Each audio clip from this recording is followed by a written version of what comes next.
on this program do not reflect those of WAIF, other staff, other programmers, the Board of Trustees, etc., etc. The opinions are my own, those of my co-host or those of my guests. We have Taper Jesse coming tonight, and freekbass is warming up in studio. He brought his mean machine with him, his bass. This thing is off.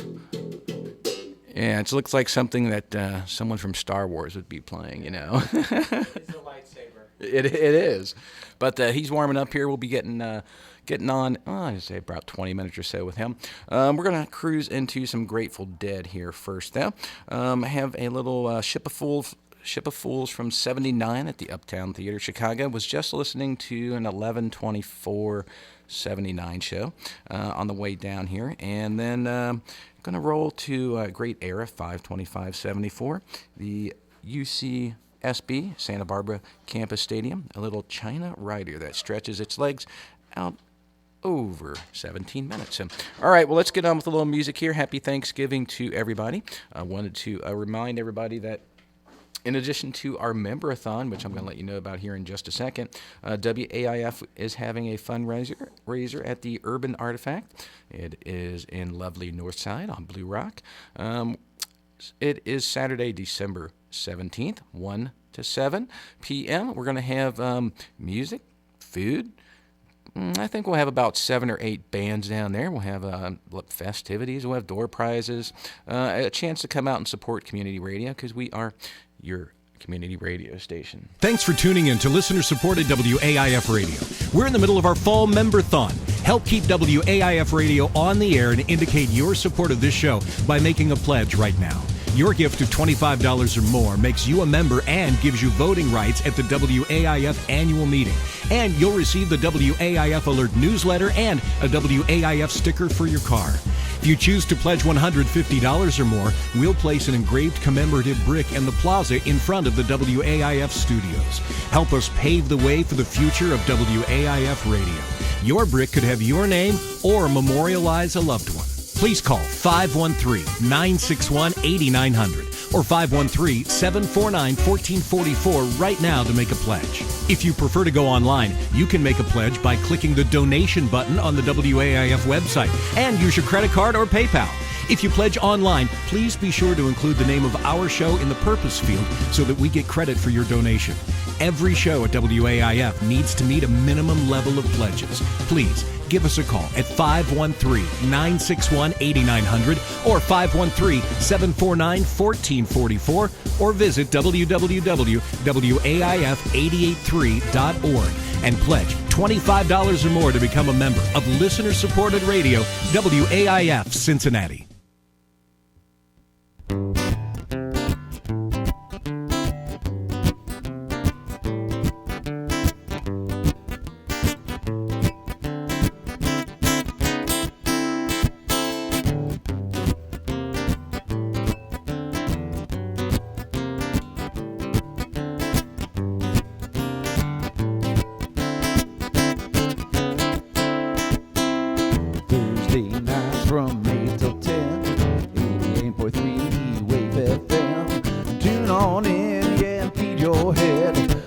Awesome tunes and always Grateful Dead. Yeah, Ramblin' Rob, well, he's your host, streaming on the web from coast to coast.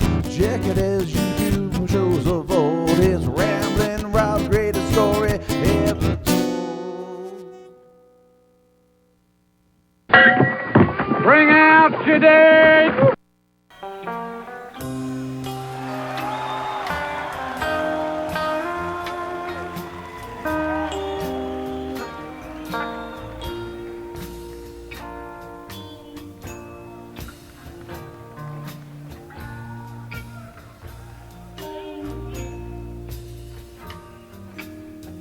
Went to see the captain,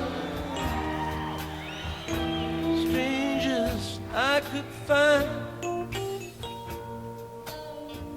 laid my proposition down, laid it on the line.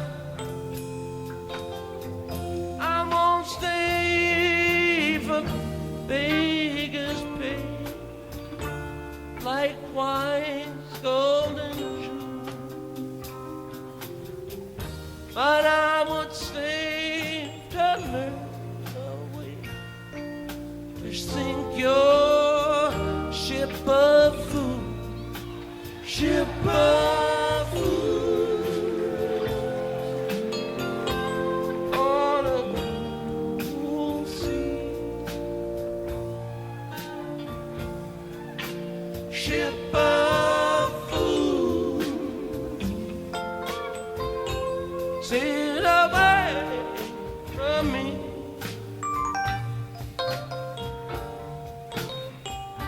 It was later than I thought when I first believed you. Now I cannot share your laughter, ship of food.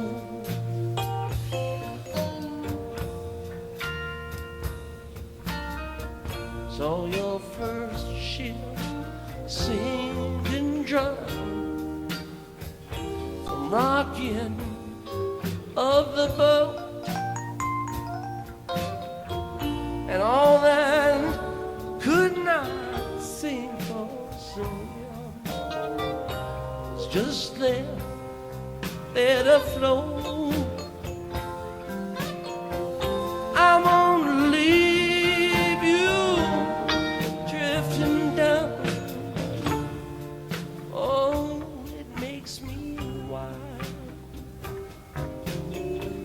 With 30 years upon my head, to have you call me child, ship of food on a cool sea, ship of food,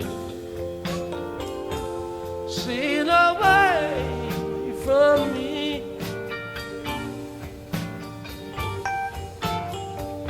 It was later than I thought when I first believed you.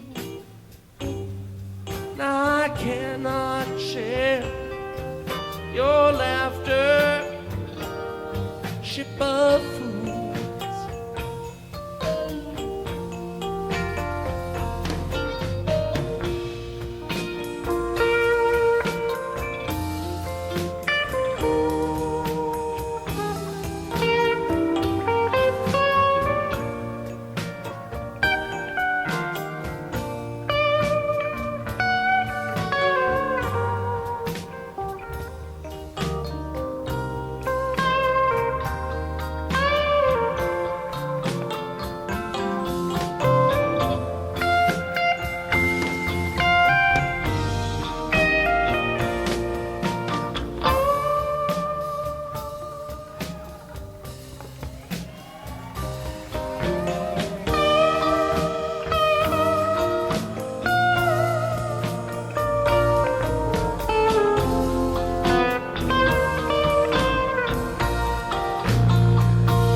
I first believed you.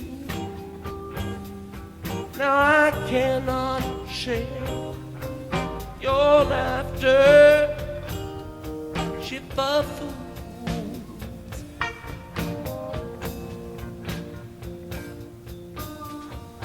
The bottle stands as empty as it was filled before. Times there wasn't plenty, but from that cup no more.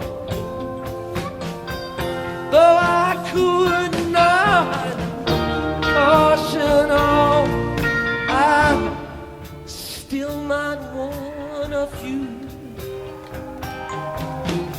Don't lend your hand to raise no flame upon no ship of fools, ship of fools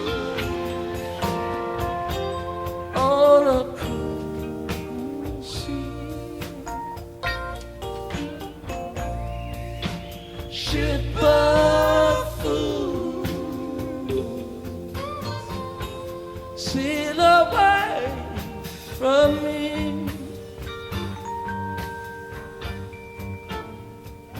It was later than I thought when I first believed you. Now I cannot share your laughter, ship of fools.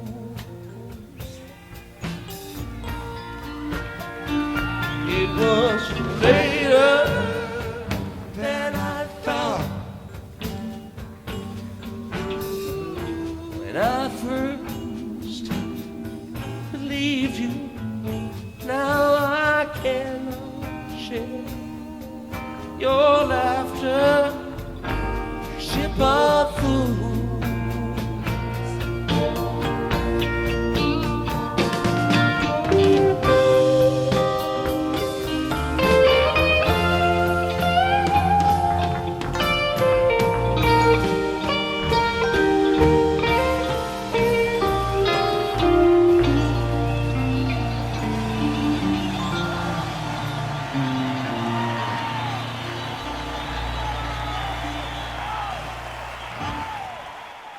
Thanks for tuning in to listener-supported WAIF Radio. We're in the middle of our spring member-thon. Help keep WAIF Radio on the air and indicate your support of this show by making a pledge right now. Your gift of $25 or more makes you a member and gives you voting rights at the WAIF annual meeting. And you'll receive the WAIF Alert newsletter and a WAIF sticker for your car. If you choose to pledge $150 or more, we'll place an engraved commemorative brick in the plaza in front of the WAIF studios. Help us pave the way for the future of WAIF Radio. Your brick could have your name or memorialize a loved one. Please call 513-961-8900 or 513-749-1444 right now to make a pledge. If you prefer to go online, you can make a pledge by clicking the donation button on the WAIF website and use your credit card or PayPal. If you pledge online, please be sure to include the name of our show in the purpose field so that we get credit for your donation. Every show at WAIF needs to meet a minimum level of pledges. Please give us a call at 513-961-8900 or 513-749-1444 or visit www.waif883.org and pledge $25 or more to become a member of listener-supported radio, WAIF Cincinnati. Spider Pig, does whatever a spider pig does. Can he swing from a web? No, he can't. He's a pig. Look out, he is a spider pig.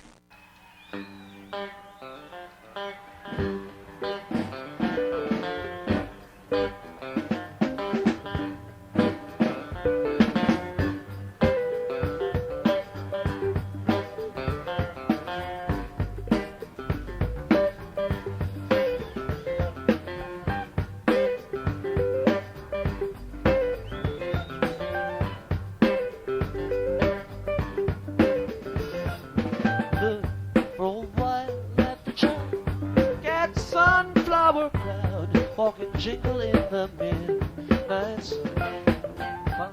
But don't hold a drip of silver. Come on out like a crane, so we'll stalk out through a dream.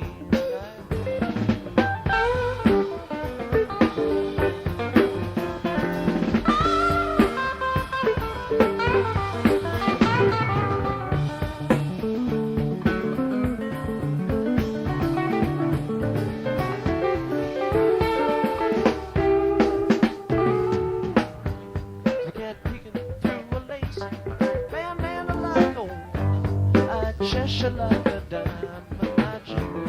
A leaf of all colors plays a golden string fit up to a double. You waterfall for mine.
was a headlight on a northbound train.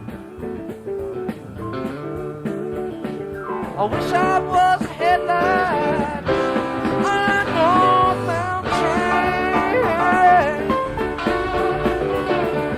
I'd shine my light through the cool Colorado. I know you right gonna miss me when I'm gone. I know you right gonna miss me when I'm gone. Gonna miss your baby from rolling in your arms.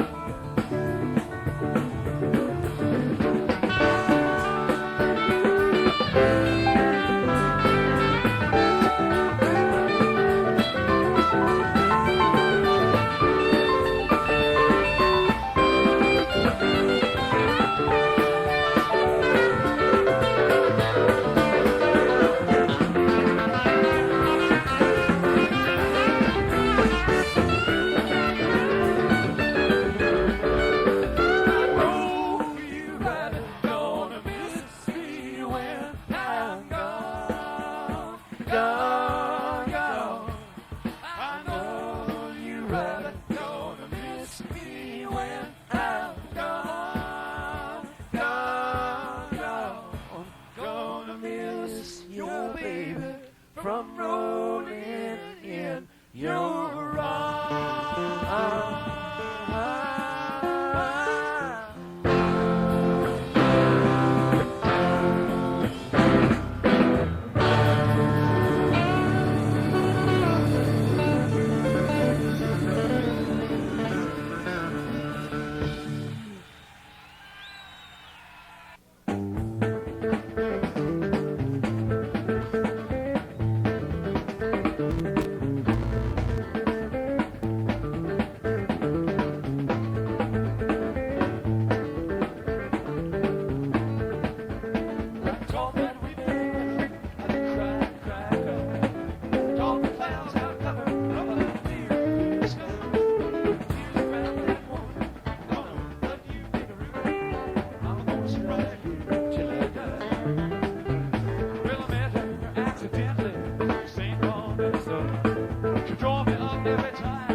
She's been here, but she's gone, boy, she's gone.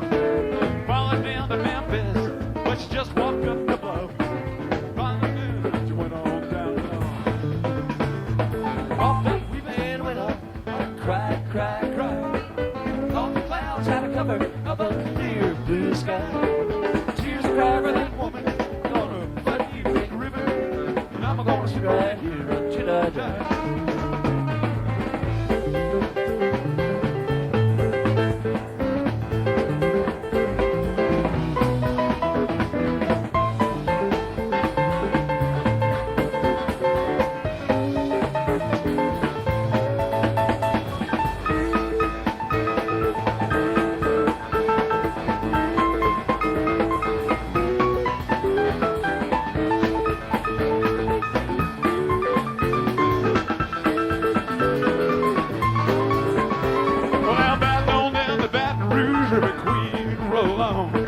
Take that woman down to New Orleans, New Orleans.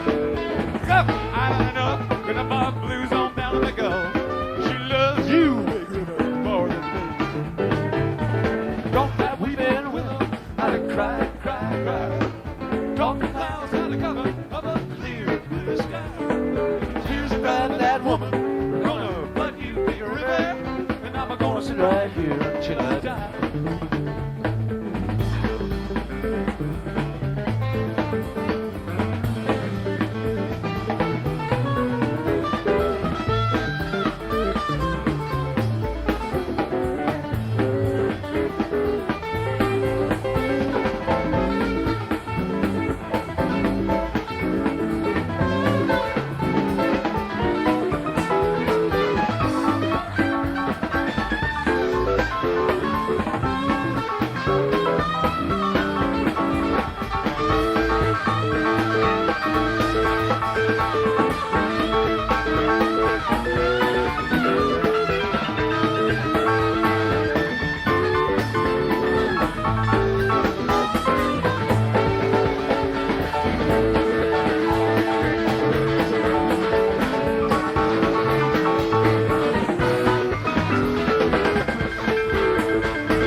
Thanks for tuning in to listener-supported WAIF Radio. We're in the middle of our fall member-thon. Help keep WAIF Radio on the air and indicate your support of this show by making a pledge right now. Your gift of $25 or more makes you a member and gives you voting rights at the WAIF annual meeting. And you'll receive the WAIF Alert newsletter and a WAIF sticker for your car. If you choose to pledge $150 or more, we'll place an engraved commemorative brick in the plaza in front of the WAIF studios. Help us pave the way for the future of WAIF Radio. Your brick could have your name or memorialize a loved one. Please call 513-961-8900 or 513-749-1444 right now to make a pledge. If you prefer to go online, you can make a pledge by clicking the donation button on the WAIF website and use your credit card or PayPal. If you pledge online, please be sure to include the name of our show in the purpose field so that we get credit for your donation. Every show at WAIF needs to meet a minimum level of pledges. Please give us a call at 513-961-8900 or 513-749-1444 or visit www.waif883.org and pledge $25 or more to become a member of listener-supported radio, WAIF Cincinnati. Wow, it's like Woodstock, only with advertisements everywhere and tons of security guards.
That was, of course, none other than the Grateful Dead there. We're live in studio. We've got Freekbass in studio. Freekbass, thank you very much for joining us. Appreciate your the time coming in yet again, man. Yeah, it's great to be here. Been looking forward to this for a while now. Yeah, it's been about a year since you've been in here. Yeah. Usually about every Thanksgiving-ish, you find your way back into Cincinnati. And we were talking a little earlier, and I think you actually said this is the first show you've played in Cincinnati this year. That's the reason you're in town. That is correct. Yeah. The day after Thanksgiving, we're tomorrow night. We're going to be at the Southgate House Revival for our first Cincinnati area appearance. We've been kind of hitting it pretty hard this past year on the road, and I'm really looking forward to actually doing a hometown show and getting to go home and sleep in my own bed. I was going to say, that you're on the road so much, man. Do you even know what your bed feels like then? Or is it like, I can sleep anywhere, man, anywhere now. I actually read a funny story a few months ago. They did a piece on Willie Nelson in Rolling Stone, and he's got obviously his own tour bus, right? And they said that when he goes home, like back to his actual house, when it's time to go to bed at night,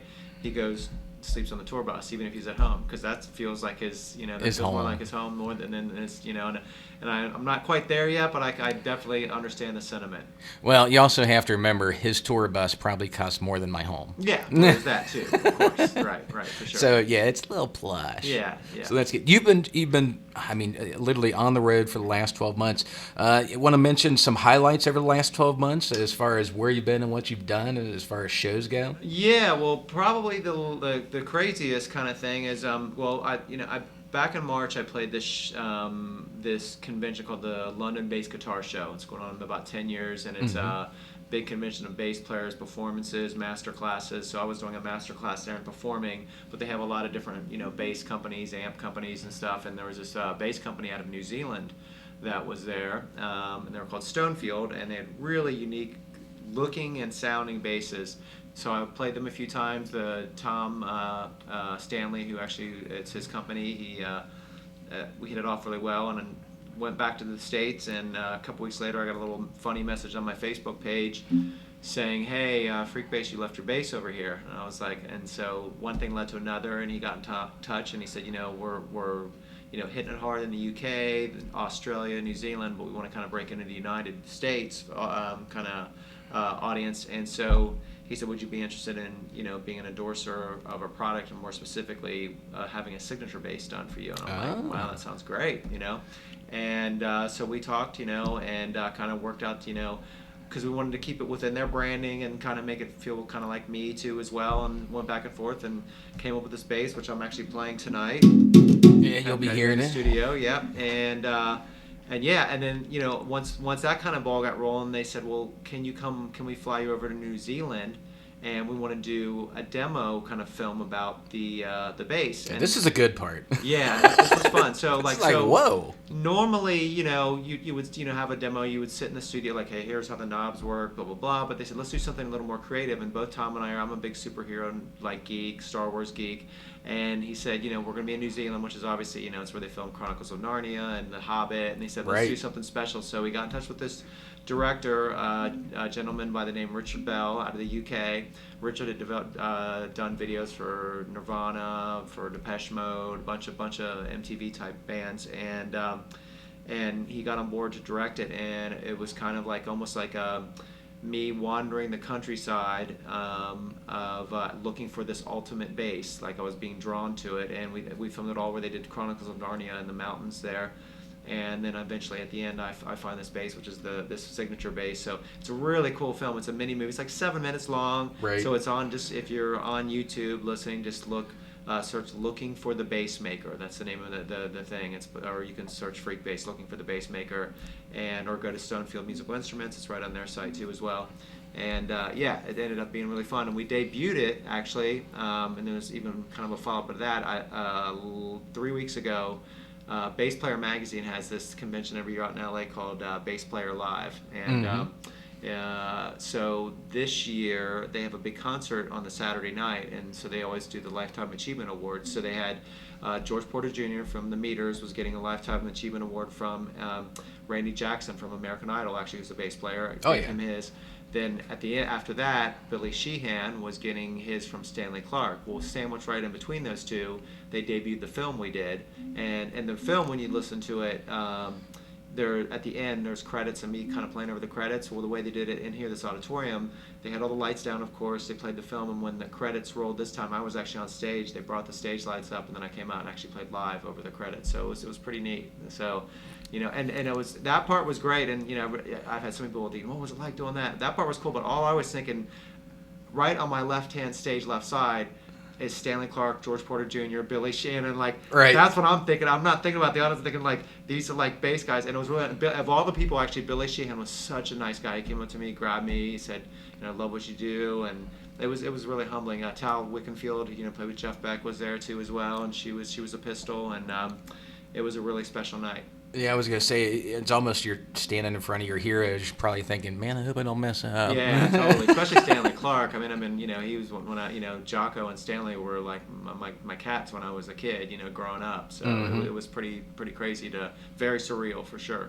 Yeah. And you got to, did you get the chance to spend some time over in New Zealand? Or, Yeah, I was there for about a couple days. Or anything? Yeah, I was there for about, I think I was there 7-8 days. But the thing is, you lose so much going back and forth because, like right now in New Zealand, see, it's 9 o'clock here, so it's 4 in the afternoon tomorrow there. They're 19 hours ahead of us. Oh, gotcha. So the Whoa, weirdest okay. thing is when you fly back, like I left Thursday at 1, it's a 19-hour flight, and I got back to Cincinnati at the same time I left. Even though I flew 19 hours, you know, it's the weirdest thing. You're in this weird like Twilight Zone thing. Yeah. But yeah, I did. We were mostly working the entire time. Like we were having full. You know, the film days were like 7-8 hour days. They're beautiful, but we were pretty much hitting it hard the whole time I was over there. So.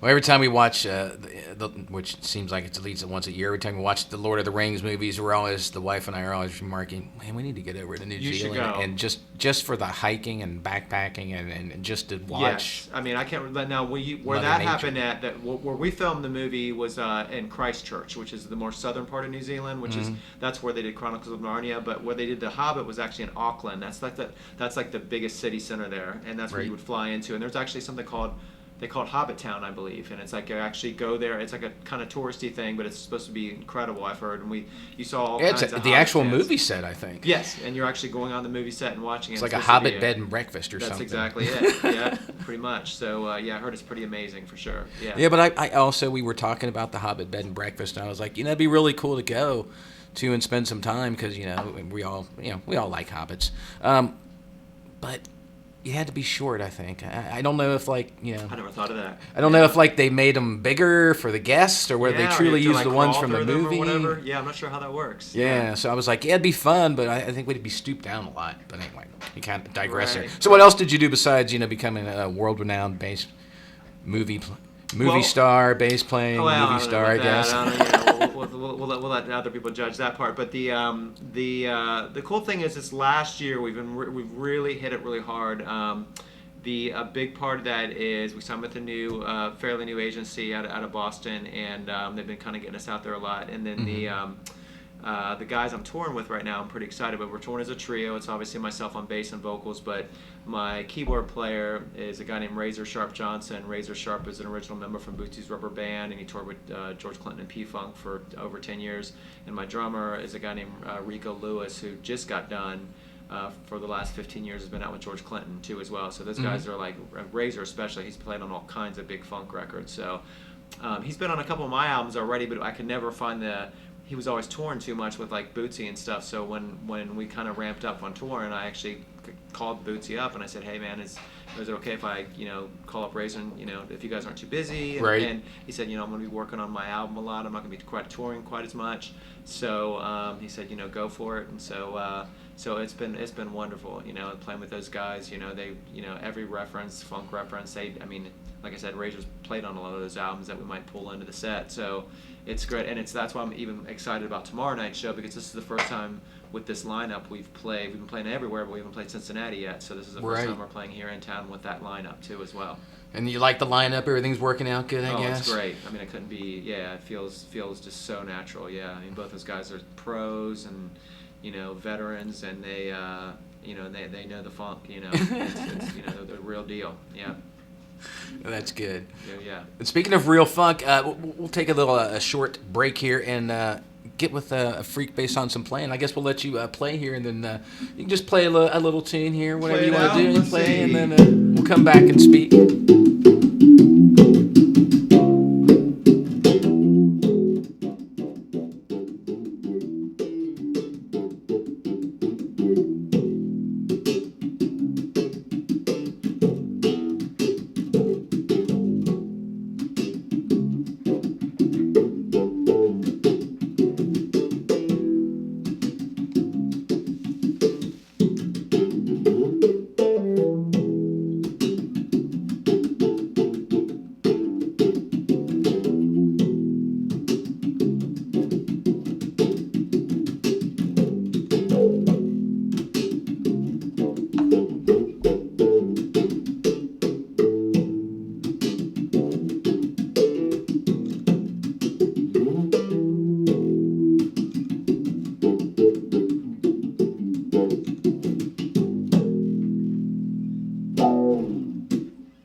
Thanks, guys.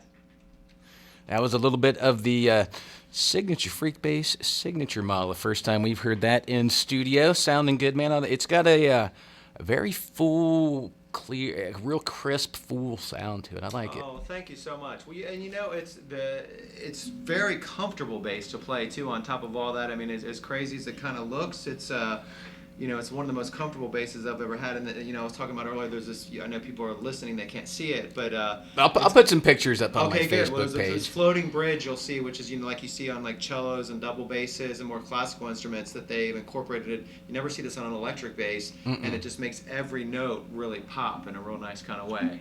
Yeah, we were admiring the woodworking on it earlier. Yeah. They definitely don't half step with that for sure. Yeah, it's some kind of African wenge and a combination of that, and also some New Zealand woods too as well. So yeah, it's pretty special. And the anodized aluminum on it. Yeah.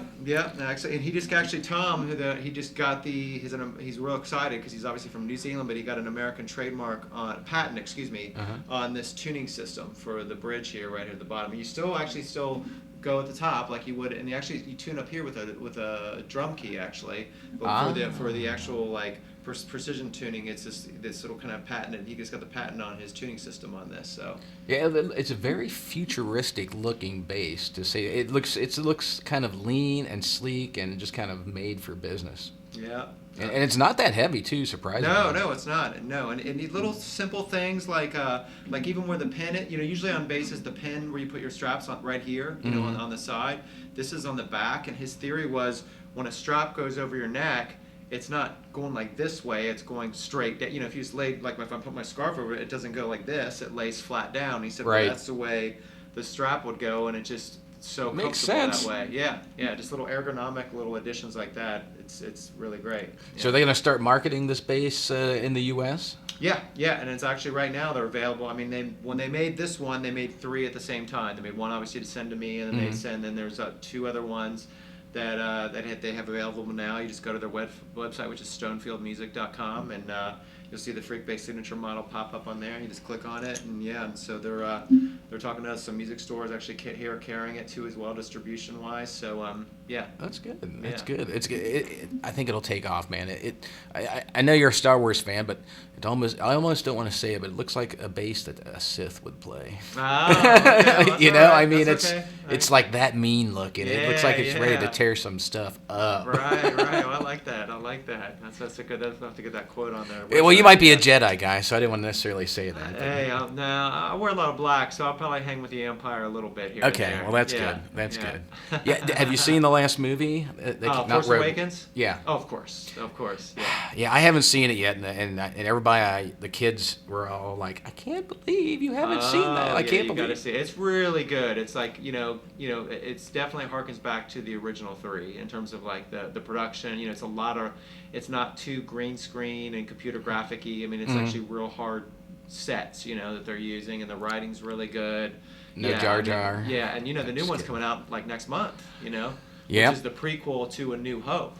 So it's like kind of how they make the plans for the Death Star. How Princess Leia obviously had the plans at the beginning of the New Hope. So it's pretty genius the way that they're tying this all together right now. Yeah, everybody's always chastising me for not seeing the movie, considering I had the CD or the DVD laying on my TV for 2 weeks and didn't watch it. I don't know why. Yeah, you gotta watch it. Yeah, and there's some big. I'm sure that every story. There's some big surprises that happen in it too as well. Yeah, I also told him don't tell me about it because I'll eventually watch it. No, there's a big one, and of course I wouldn't tell you about it. Yeah. So do you have found out on your own on the internet? Because like some people like did some kind of nasty stuff and started posting some of the spoilers on the internet. So. Oh well, yeah, the internet's good for stuff like ruining movies and Yes. books and stuff like that. So have you got a favorite Star Wars character that you can relate to? Yeah, I mean, I was, definitely always. Because you probably started watching the movies as a kid. I was in the theaters in like '77. Sure. I I was was a a kid. little bit after that, but I mean, I was always, of course, always kind of a Han Solo guy. Can't go totally wrong with him. Oh, and, yeah. But I mean, I sympathize with Darth sometimes too as well. Yeah, when you just watch the movies, starting at like The New Hope onward, like when I saw him as a kid, you're like, man, that Darth guy, he's a BA, man, he's a total BA. And then you start with episode 1 and watch them all, and you're like, oh, it is kind of a sad story. Right. It makes you feel like it's a true epic, tale of a man. Totally, yeah, and you actually, we're talking Star Wars right now. You and I were talking Netflix a little bit earlier about being on the road. That's how kind of keep my time pass. Netflix just released this new documentary. It's called I Am Your Father, and it's about David Prowse, who's the original guy that played Darth Vader in the first 3 original ones. Kind of, he was like this bodybuilding guy from England, and so.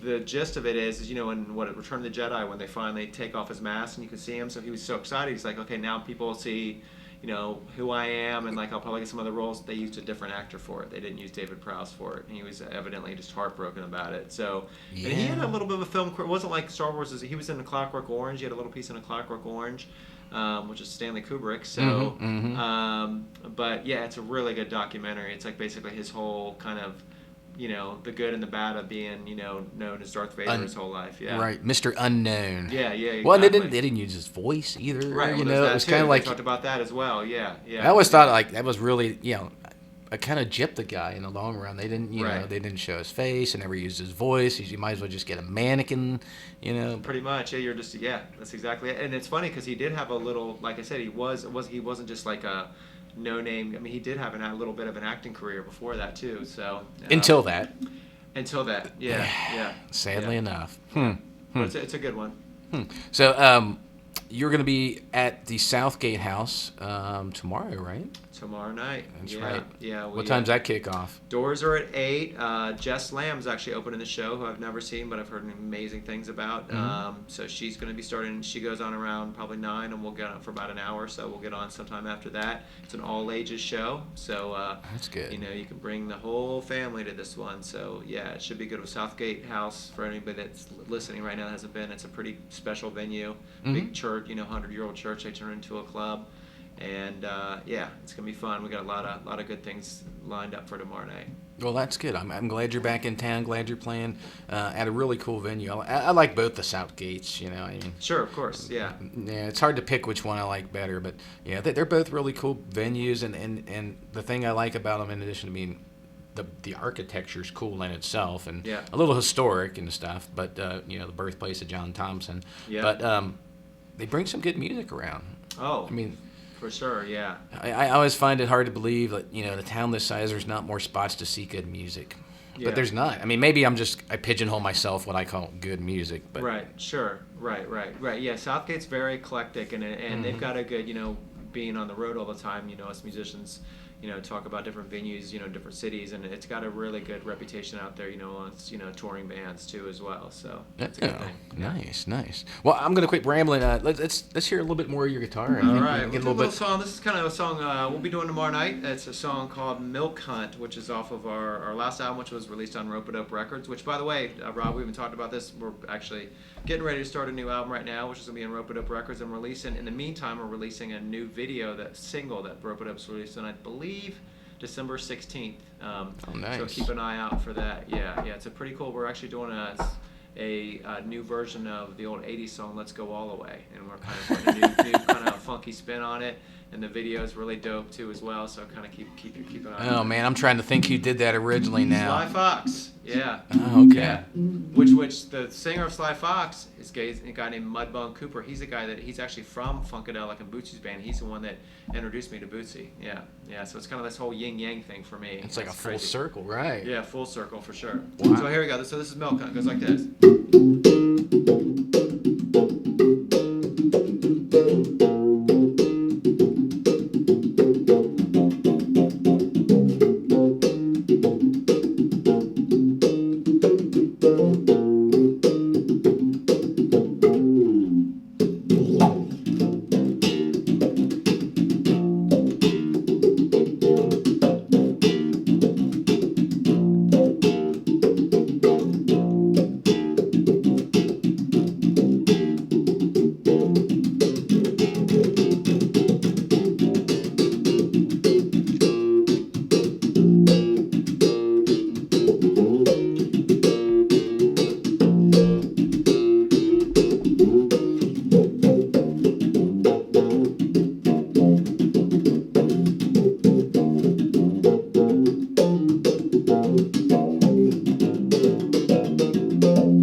Abridged version of it, yeah.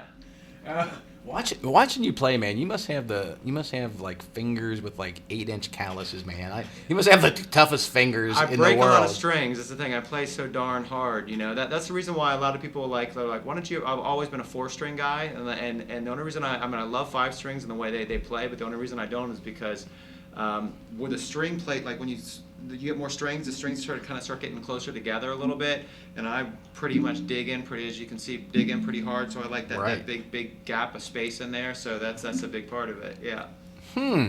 Well, that's interesting. I didn't know that. Because I always wondered, like, he seems like the kind of guy that really get off on a 6-string bass. Yeah, well, I'm gonna definitely. When we talked about that a little bit before, yeah, there's a couple little things in the work with the 6-string bass too as well. But as long as I had another 4-string with a 6-string, how can I have a 4-string and a 6-string at the same time? We have to wait and find out. I don't know. Yeah.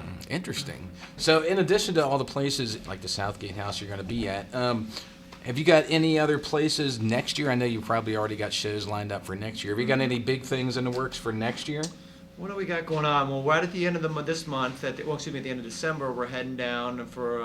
We always play New Year's Eve down in Florida, a really cool place called in Dunedin, which is right outside of Tampa. So we're kind of doing Florida, some Georgia dates, some. I think we start off in Knoxville, Tennessee, for that last week right after Christmas, leading into the New Year. What else we got going on next year? I mean, it all kind of starts running together. After Working on a new album. Yeah, working on a new album. That's a big part Probably of take it. a large amount of your time. But yeah, I mean, we're always on the road. I mean, the best, if anybody's listening, is to just turn on freekbass. You just go to freekbass.com. All our tour dates are right there, or find us on Facebook, Freekbass Music at Facebook, and that gets updated pretty quickly with all the new dates because we're really on there, especially when we start kicking in, especially when it gets warmer out. That's when we get really, really crazy, festivals. I was going to say, festy circuit. Yes, sir. Seems like you're That's constantly on this festy circuit. Yeah, we're gonna be going out to the West Coast again sometime in March as well. So yeah, we'll just be kind of getting busier and busier. Oh, that's good, man. It's good to see that. What's kind of makes it.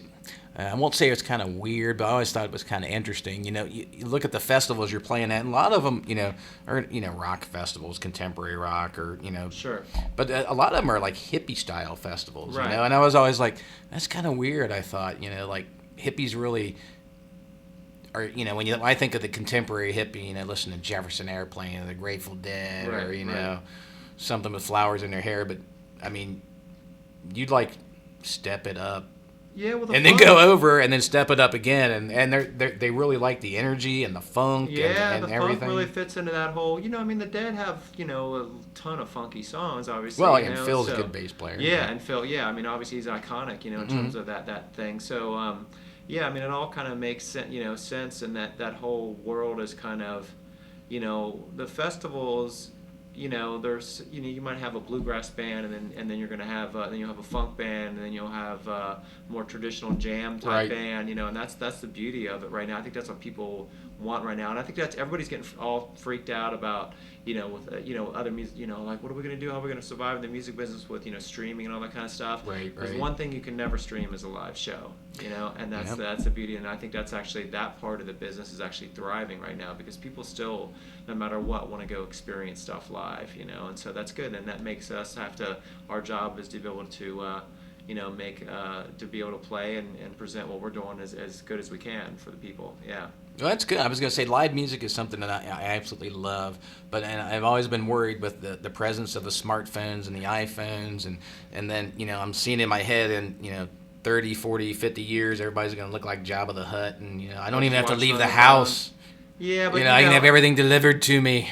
Yeah, with drones. Being in that spot, it's like there's nothing like it. It's the whole experience. And one thing we've been saying a lot lately at shows is, and I really feel this from the heart. It's like, I never feel like anymore that we're playing for people. I think we feel like we're playing with people, and in terms of like they're as much as the part of the music as we are. And it's not like we're playing at them, and they kind of, and a song that in the studio might be 5-6 minutes long, and that environment might be 20-30 minutes long, and it doesn't feel like 20 or 30 minutes. It feels like 5 or 6 minutes because the audience and the energy you're getting from the audience, it becomes symbiotic almost with those people in the audience, and that's just something. Another thing is what we were talking about, the smartphone thing, is it seemed even like 5-7 years ago where it used to be you did an album and you toured to promote the album. Right. It's the opposite now. You're doing an album to promote your live show. Not that you're doing live albums, but the album is promoting what you're doing live, I think, and that's kind of where we're at right now. Yeah. Huh? That's kind of a total flop there, isn't it? Yeah. And traditionally speaking, it always has been like that, Right. Yeah. At least from our perspective, it feels that way for sure. Well, the symbiosis you're talking about is one thing that made the Grateful Dead so good, and all the musicians that come in here when they play live, that's what they're looking for. That's meshing between the audience, that intangible meshing between the energy and between the audience and then the artist, and they get off stage and like you said, they think they were playing for 15-20 minutes. It's like, what, an hour and 20 minutes? What just happened? They're almost caught up in some temporal displacement zone of joy. It's beautiful when you don't think. Time almost stands still. It's like I remember Michael Jordan saying back when he was playing with the Bulls and like the Amazing Fear. He said, when I'm at my peak on the court, time slows down. It feels like everything slows down, and it's kind of almost that similar thing where you just kind of get in that zone where time is not even an issue anymore. It's just the music kind of just dictates where you're going. It's like the spider sense in the movies or something. Yes, definitely. You got that right.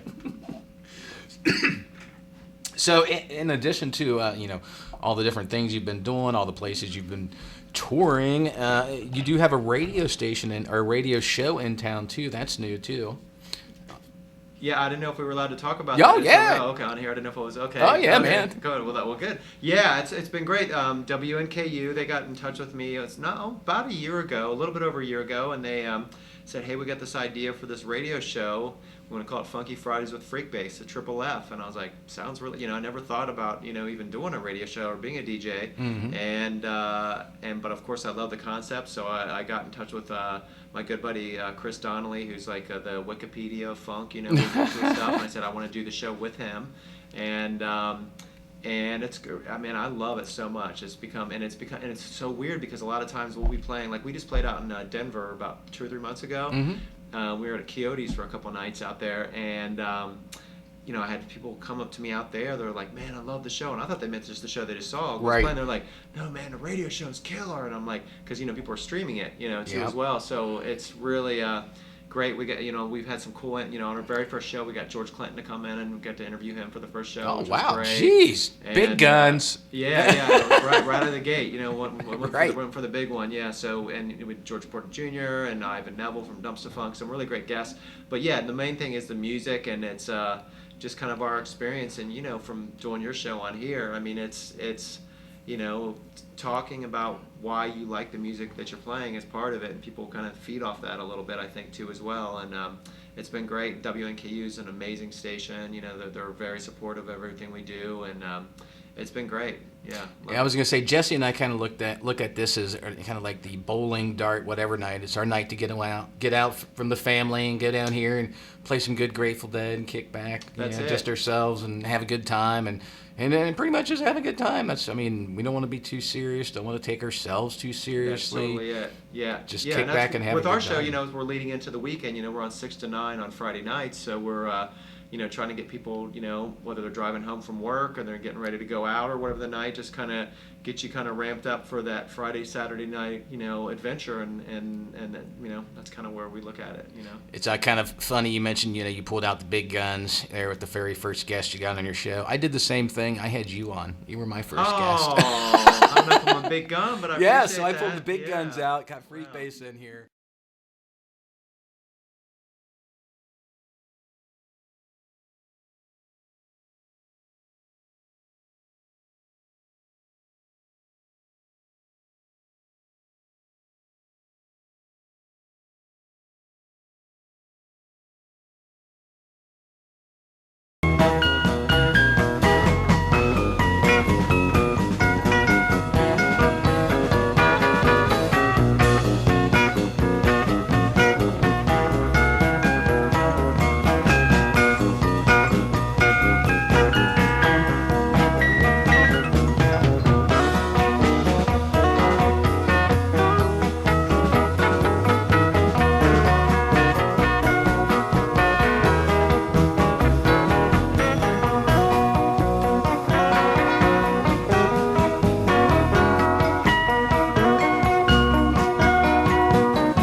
That's a lovely accent you have. New Jersey? Austria. Austria! Well then, good day, mate. Let's put another shrimp on the barbie. But hey, enough of my yakking. What do you say? Let's boogie.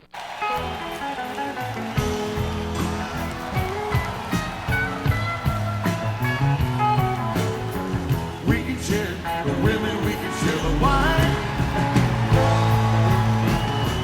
We can share what we got to use, 'cause we done share all of mine.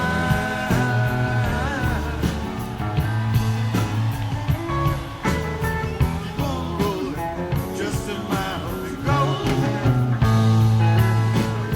Keep on rolling, my old buddy, you're moving much too slow.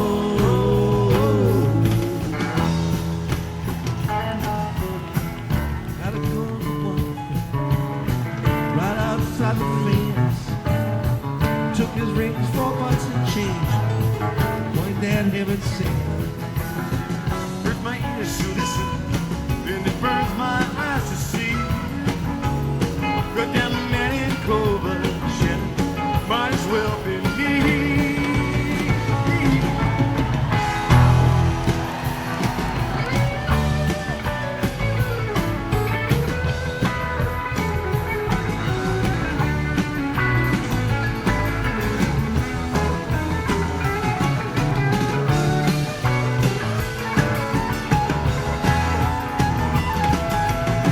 We used to play for silver, now we're playing for life.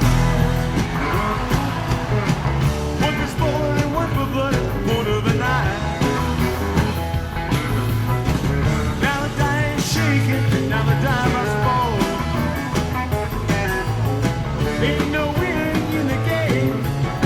You don't go home with all, not with all.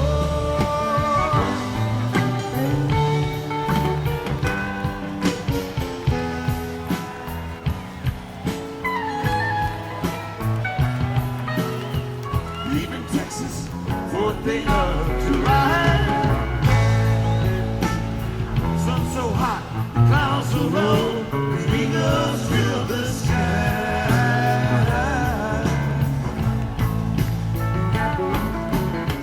Catching Detroit, riding out of Santa Fe. Great Northern, out of Cheyenne, from sea to shining sea.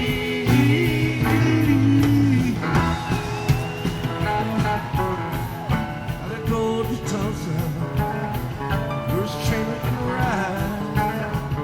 Gotta set on one score, one small port of pride. Ain't no place a man can hide, Shannon, will keep him from the sun. Ain't no bed can give us rest now, you keep us from the ride.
I hope you guys all did that since today is Thanksgiving. Hope you guys had the opportunity to sit down and share a little, not necessarily the women, but hopefully a little turkey and some wine at least, huh? All right, well, I'm going to roll out of here. I'm Ramblin' Rob. I hope you guys liked tonight's show. I had a blast talking to freekbass, checking out his new instrument. We always lose track of time, though, when he comes in here, and another classic case of that yet tonight. Tune in next week. Got another great show for you guys. I'm going to roll out of here with... Well, we played this last week since it is Thanksgiving. We don't get a lot of opportunities to play this, so this is something that'll take you back a couple years. So I'm out of here, guys. Enjoy this.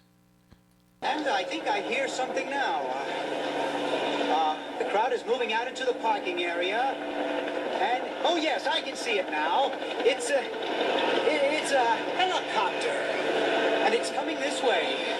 A helicopter? It's flying something behind it. I can't quite make it out. It's a large banner, and it says, Happy Thanksgiving from W-K-R-P.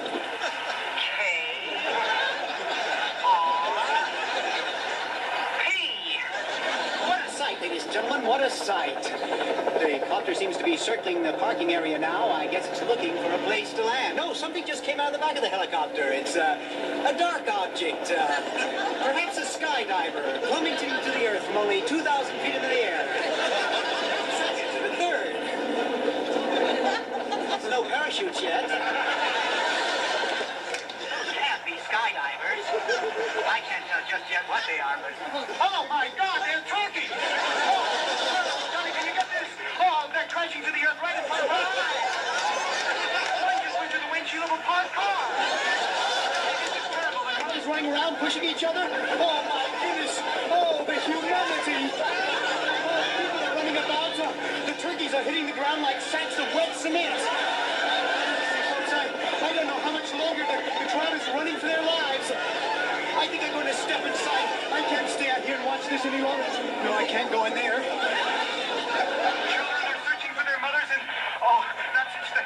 Tragedy has there been anything like this. I don't know how much longer I can hold my position here, Johnny. The crowd... Les, are you there? Les isn't there. Thanks for that on-the-spot report, Les. For those of you who just tuned in, the Pinedale Shopping Mall has just been bombed with live turkey. Film at 11.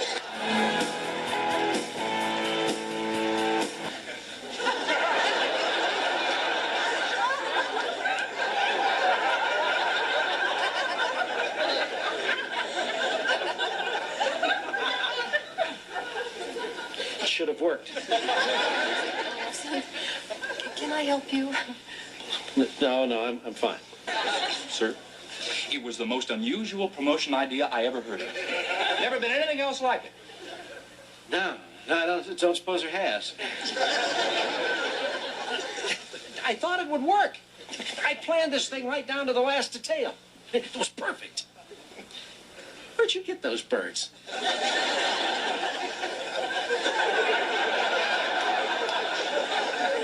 Les, are you okay? I don't know.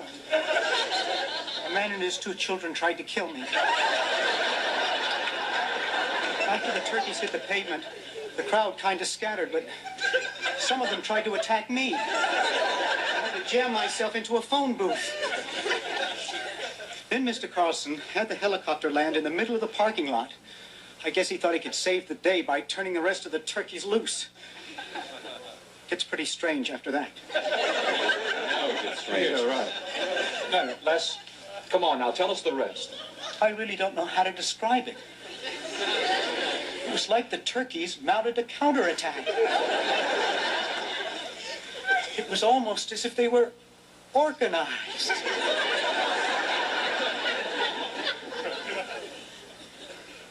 As God is my witness, I thought turkeys could fly.